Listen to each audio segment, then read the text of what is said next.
Assalamualaikum warahmatullahi wabarakatuh. Jumpa kembali dengan saya Nur Hayati. Baik, kali ini kita akan membahas tentang uji statistik one way ANOVA. Adapun catatan pembelajaran kali ini untuk memahami konsep uji statistik one way ANOVA, kemudian cara analisis data dan juga interpretasi datanya. Apa itu uji statistik one way ANOVA? Jadi uji ANOVA ini biasa dikenal juga dengan uji varian. Nah, kalau misalnya teman-teman ingin menguji perbedaan rata-rata lebih dari 2 kelompok, ya, itu kita bisa pakai uji ANOVA. Nah, biasanya sampelnya ini berasal dari kelompok independen, ya, bisa juga berupa data kategori, ya, atau data kontinu.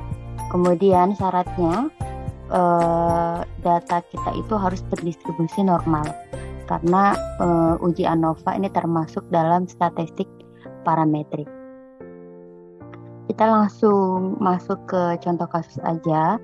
Ini misalnya kita ingin menguji tentang pengaruh terapi komplementer terhadap tingkat kecemasan pasien gagal jantung.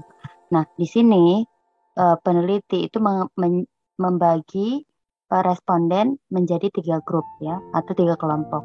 Nah, untuk 10 pasien pertama itu dimasukkan dalam kelompok kontrol, ya. Kemudian untuk 10 pasien yang kedua itu dimasukkan dalam kelompok terapi musik, ya.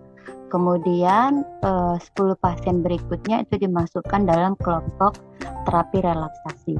Jadi terapi yang dipakai itu terapi musik dan terapi relaksasi. Namun di sini juga peneliti menggunakan kelompok kontrol. Jadi ada 3 grup atau 3 kelompok yang diteliti. Makanya menggunakan uji ANOVA karena kelompoknya itu lebih dari 2, ya. Kita langsung ke rumusan masalah, ya. Biasanya rumusan masalah yang muncul seperti ini. Berapakah rata-rata tingkat kecemasan pasien pada kelompok kontrol, ya.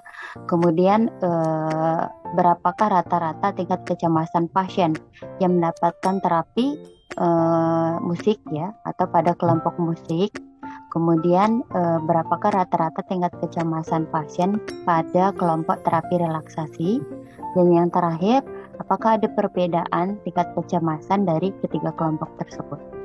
Nah, untuk hipotesis penelitian yang muncul, ya, untuk HA-nya, ya, ada perbedaan tingkat kecemasan yang signifikan antara kelompok kontrol, kelompok terapi musik, dan juga kelompok terapi relaksasi. Sedangkan untuk HA0-nya tidak ada perbedaan tingkat kecemasan yang signifikan antar kelompok, ya, antar ketiga kelompok tersebut. Oke, kita langsung lihat datanya, ya.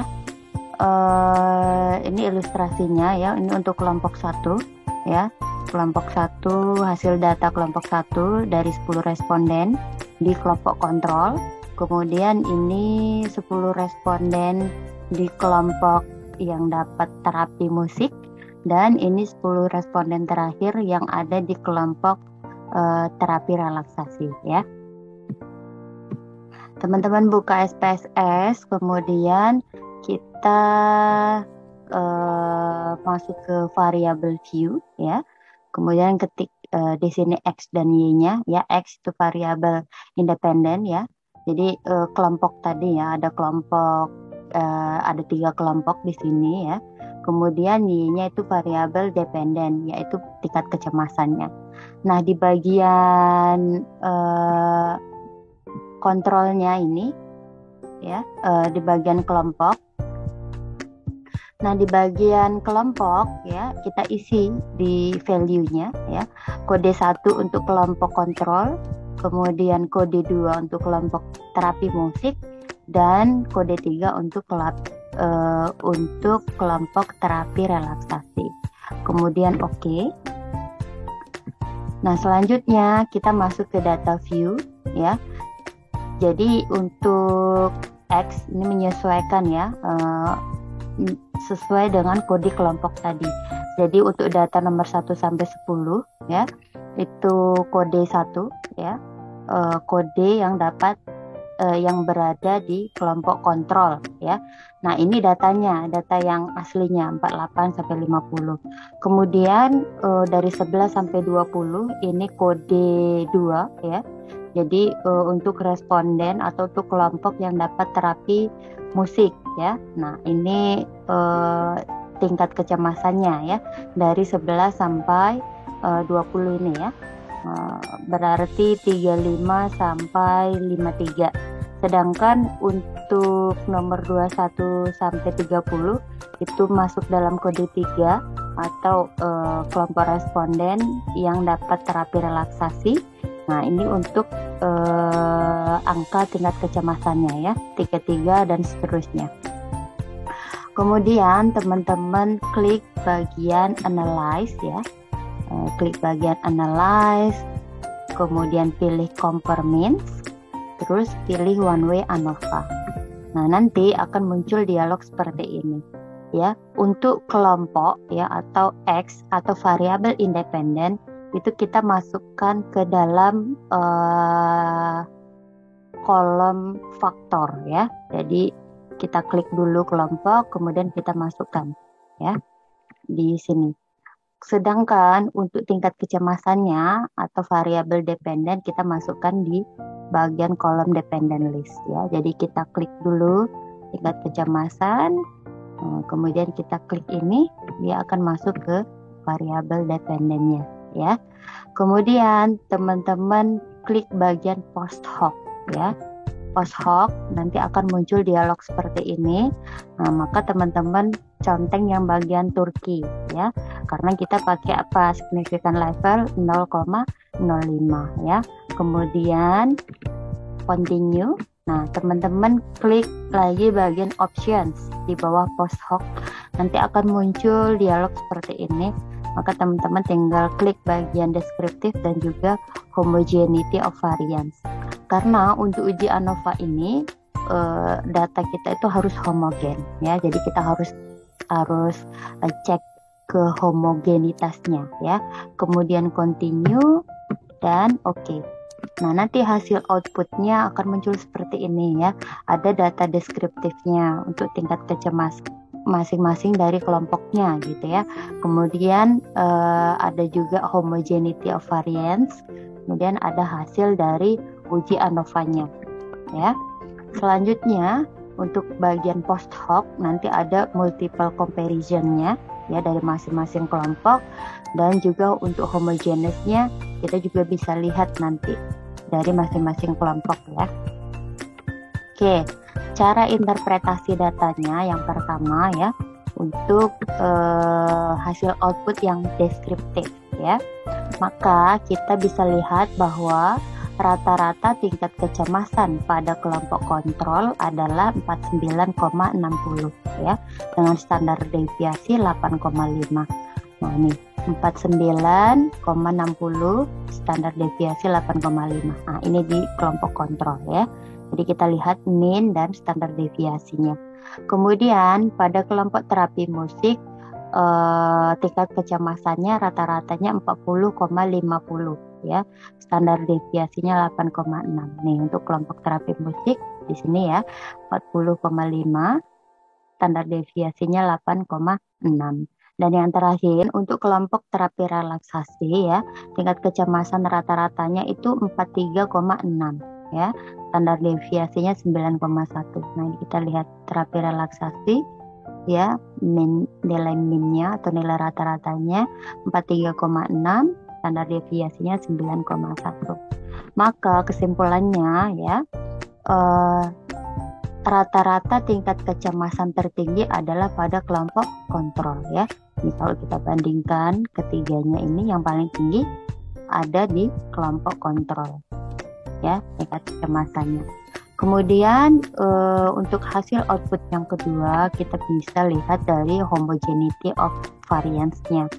Maka di sini kita bisa lihat nilai signifikan levelnya 0,419 ya. Ini signifikan level 0,419.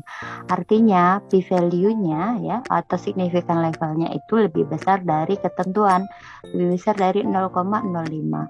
Maka Kesimpulannya, tingkat kecemasan pada ketiga kelompok tersebut adalah homogen, ya. Sehingga apa? Sehingga asumsi homogenitas varian pada uji one way ANOVA itu terpenuhi, ya, karena tadi datanya harus homogen. Kemudian untuk hasil uji statistik ANOVA-nya, ya, kita bisa lihat bahwa nilai signifikan levelnya adalah 0,80, ya, 0,80. Artinya p-value-nya atau signifikan levelnya itu lebih besar dari 0,05. Maka kesimpulannya tidak ada perbedaan, ya, tingkat kecemasan antar ketiga kelompok, ya. Jadi sama untuk ketiga-tiganya, ya. Tadi ada di angka 40-an semua, ya. Kemudian untuk multiple comparison-nya itu juga bisa kita lihat, ya, perbandingan tingkat kecemasan antara kelompok kontrol dengan kelompok terapi musik adalah sama dengan nilai signifikan 0,07, ya. Nah, ini kita lihat nilai signifikan levelnya di sini. Jadi kelompok kontrol dengan kelompok terapi musik nilai signifikan levelnya 0,7, ya. Sedangkan untuk kelompok kontrol dengan kelompok terapi relaksasi itu nilai signifikan levelnya 0,29. Kelompok kontrol dengan terapi relaksasi itu 0,294. Nah, yang terakhir untuk kelompok terapi musik dengan kelompok terapi relaksasi itu juga sama, ya. Ya, signifikan levelnya 0,713. Terapi musik dengan terapi relaksasi, ya, 0,713. Oke. Nah, kesimpulannya berarti kan untuk nilai signifikan level dari ketiga kelompok tersebut itu lebih besar dari 0,05, ya. Nah, makanya ini disamakan, ya, untuk ketiga-tiganya, ya. Terus untuk hasil output homogeneous, ya, ini bisa kita lihat dari uji Turkey HSD-nya itu didapatkan tidak ada perbedaan tingkat kecemasan yang signifikan pada tiga kelompok. Kenapa? Karena nilai signifikan levelnya 0,07, ya. Berarti p-value-nya atau nilai signifikan levelnya itu lebih besar dari 0,05. Makanya tidak ada perbedaan tingkat kecemasan antar ketiga kelompoknya. Gitu, ya. Jadi ini untuk ketentuan uji ANOVA, ya, untuk penarikan kesimpulannya. Kalau nilai signifikan levelnya itu lebih kecil dari 0,05, maka ada perbedaan nilai rata-rata antar kelompoknya, ya. Kesimpulannya seperti itu. Sedangkan kalau nilai signifikannya itu lebih besar dari 0,05,